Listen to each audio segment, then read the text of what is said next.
When I asked what time my son's funeral would be, my daughter-in-law smirked and said, "He's long gone. You don't need to come. I'm glad to have you here. Follow my story until the end, and let me know the city you're watching from." The moment those words left her lips, something inside me went strangely quiet.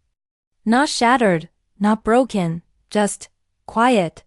I stood there in her living room, holding the sleeve of my coat, like it was the only solid thing in the world. I had gathered every bit of courage I had left to ask her, hoping foolishly that grief might soften her tone, that losing my son might remind her I still mattered. Instead, she delivered the sentence like it was nothing more than a formality. I didn't argue. I nodded, as if agreeing with a role that had always existed. The hum of the heater filled the room. A photo of my son sat on the mantel, his smile frozen in a memory I wasn't allowed to share anymore. She didn't look up from her phone, not once. I stepped outside, and the early spring air wrapped around me, cool and pale. The sky had the washed-out gray color that always comes before rain. I walked home slowly, each step sinking deeper into the truth that she had drawn a line I wasn't meant to cross. When I got home, the house greeted me with the same stillness it had held these past few months. Grief makes silence heavier. Even the walls felt different, as if they knew I was no longer welcome in the space where my son's final moments were remembered. I hung my coat, filled the kettle, and stood at the counter while it heated. Small motions, steady motions.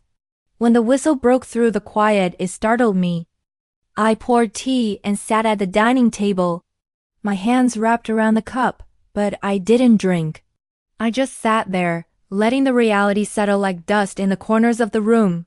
He was gone, and I had been pushed aside, erased from the last chapter of his life by someone who should have cared enough to let me say goodbye. As the afternoon faded, I walked into his old room, something I hadn't done in months. The door stuck a little as I opened it. The smell of cedar and old paper drifted out. His trophies, textbooks, and childhood keepsakes were all exactly where they had always been.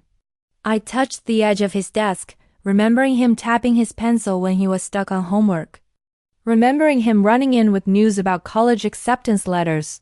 Remembering the boy who once asked if he could stay little forever.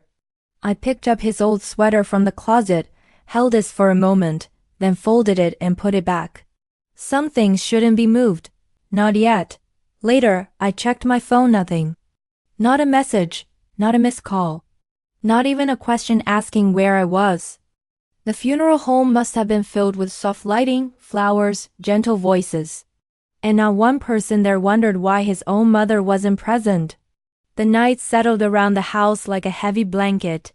I sat on the couch, thinking of the distance that had grown between us inch by inch. Holiday by holiday, missed invitation by missed invitation. It hadn't been sudden. It had been slow, quiet, almost invisible until now. Morning slipped in without asking. I moved through the house again, opening blinds, brewing coffee, performing the routine motions that help a person stay steady. That's when I heard the knock. Soft, polite, familiar. When I opened the door, Mrs. Alder stood there holding a bag. Her eyes were warm in a way that told me she already knew what had happened. "I brought you something warm," she said. Inside the bag was a container of chicken and rice soup, the kind she made every winter. She didn't pry. She didn't force conversation. We sat at the table, steam rising between us, and she offered the kind of comfort that doesn't require explanation. "I didn't see you at the service," she said gently. "I wasn't told," I replied. Her expression shifted, not shocked, not confused, just knowing. She'd lived long enough to recognize cruelty when she saw it. "She adored you," she said. "Your son talked about you often." I let those words sit with me. They felt like a small light in the dimness of the room. After she left, the house didn't feel quite as hollow. I sat back down with my coffee, letting the quiet settle around me differently this time. Not as emptiness, but as room to breathe. In the afternoon, another knock came, firmer, more deliberate. When I opened the door, I was surprised to see Mark, my son's coworker. He looked nervous, holding a folder close to his chest. I didn't see you at the funeral, he said softly, and there's something he wanted you to have. He handed me the folder. Inside was a handwritten note. My son's handwriting, uneven, rushed, familiar. Mom, I'm sorry I haven't been around as much. I'm trying to fix things. I didn't know how far they'd gone. My breath steadied, not shaken. Just steadier. Mark explained that my son had been under pressure, trying to repair things at home, trying to reconnect with me. He told me my son planned to change legal documents, intended to talk to me, wanted to make things right. He cared about you, Mark said.